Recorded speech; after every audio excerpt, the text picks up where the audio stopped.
What if the anxiety eating at you every day is not weakness or overthinking, but a brain alarm stuck in the on position that never learned to turn off? Stay with me, because in the next few minutes, I will walk you through what is happening in your brain, why it keeps happening, and the science-backed tools that can actually help. Over 300 million people worldwide live with an anxiety disorder. In the United States alone, that is nearly 1 in 5 adults every year.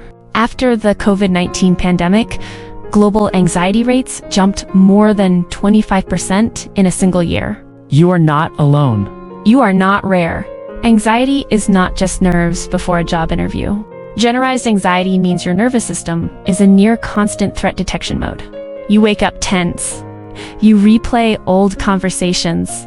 You catastrophize small emails. You lie awake at 2 a.m. running worst-case scenarios your brain presents as facts. Nothing is technically wrong, and yet everything feels like it is about to fall apart.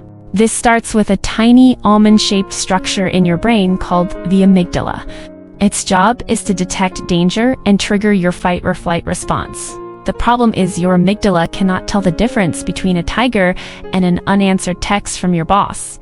Both feel like emergencies. Research in Nature, Neuroscience, and Biological Psychiatry shows that in people with chronic anxiety, the amygdala is structurally more reactive. The more it fires, the more sensitive it becomes, a process called fear sensitization. Your brain was trained, often without your knowledge, to expect danger everywhere. Adverse childhood experiences significantly increase this risk. Growing up in an unpredictable home, facing neglect or early trauma, literally wires the developing brain to stay on guard. Social media makes it worse. Algorithms feed your amygdala a constant drip of outrage, fear, and comparison. A 2022 study in the Journal of Experimental Psychology found even brief exposure to negative news significantly elevated anxiety markers. You were never built to absorb the entire world's crisis in real time every single day. Symptoms to watch for include feeling restless or keyed up most days, exhaustion that does not lead to relaxation, muscle tension in the jaw and shoulders, difficulty concentrating, irritability, disrupted sleep, avoiding social situations or responsibilities, constant reassurance seeking, digestive issues, and a persistent feeling that something bad is coming. These are not signs of weakness. They are signs of a chronically dysregulated nervous system. Psychologically, anxiety is driven by cognitive distortions, thinking habits biased toward threat. Catastrophizing skips straight to the worst outcome. Mind reading assumes others are judging you. All-or-nothing thinking makes anything less than perfect feel like failure. Emotional reasoning tells you that because you feel scared, danger must be real. Culturally, many people were told to just push through it, which research in the Journal of Affective Disorders shows makes anxiety significantly worse by training you to suppress it rather than process it.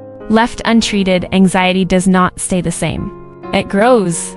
More than half of people with depression also meet criteria for an anxiety disorder, and the two feed each other. Untreated anxiety is also linked to panic disorder, obsessive-compulsive patterns, post-traumatic stress, social anxiety, high blood pressure, cardiovascular disease, and weakened immune function. Anxiety that is never addressed has costs that reach far beyond feeling uncomfortable. So what actually works? Cognitive behavioral therapy, or CBT, has the strongest research base. It helps you identify distorted thoughts and gradually face feared situations through a process called exposure therapy, which directly retrains your amygdala by teaching it that the alarm was false. Acceptance and commitment therapy, known as ACT, takes a different approach.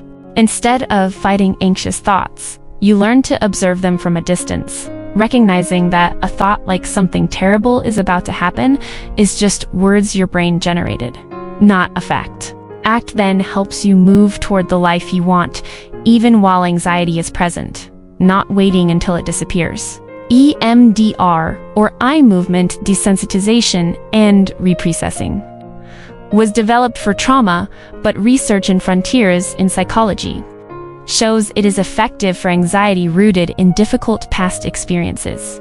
A therapist guides you to process fragmented memories using bilateral stimulation, eye movements, or alternating taps, so those memories no longer trigger the same automatic fear response. It does not require talking extensively about what happened, which is why many people find it accessible. Now for the practical daily tools. Because these matter enormously between therapy sessions or when therapy is not yet accessible.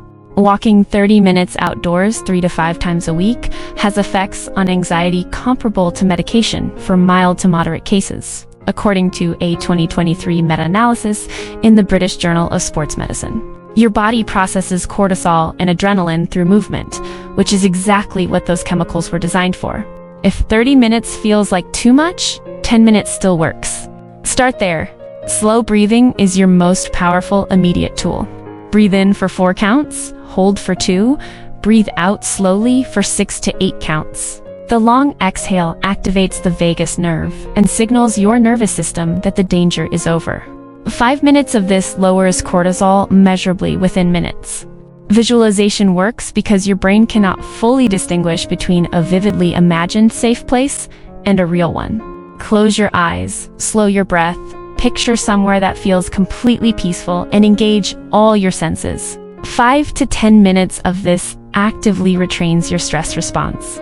Sensory grounding tools like textured fidget rings, smooth worry stones, spiky balls, or stretchy objects give your nervous system something concrete to process.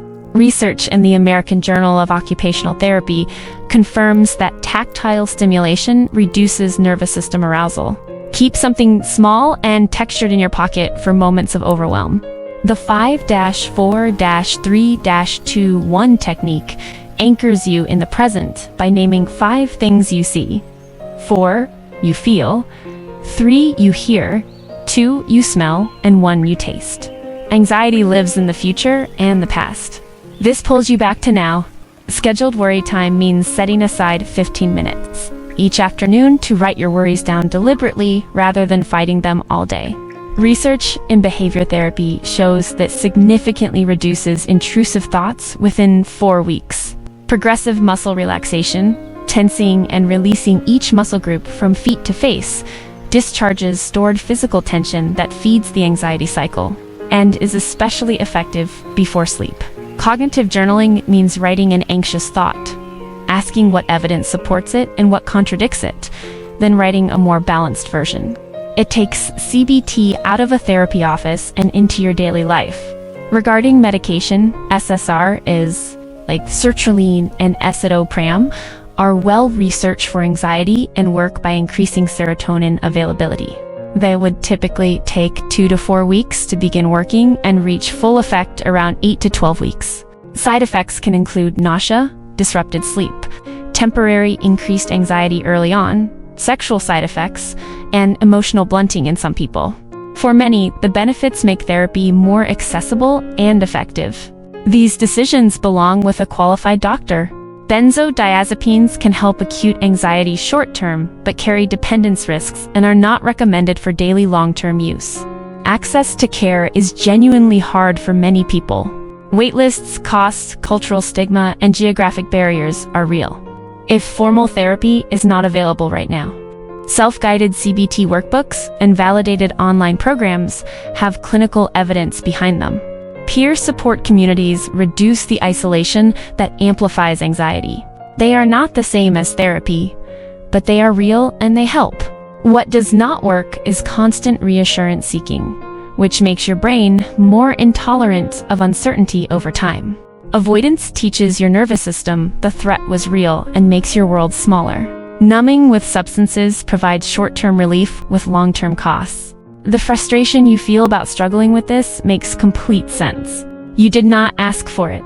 But anxiety is one of the most treatable conditions in mental health. Neuroplasticity means the patterns that were learned can be unlearned. Your amygdala can be retrained. Start with one small tool today. Walk, breathe, ground yourself, write it down. You are not broken. Your alarm is just stuck on. If this helped you, subscribe for weekly science-based mental health content that breaks down complex psychology into practical tools you can use in real life. Hit subscribe, and I will see you next week.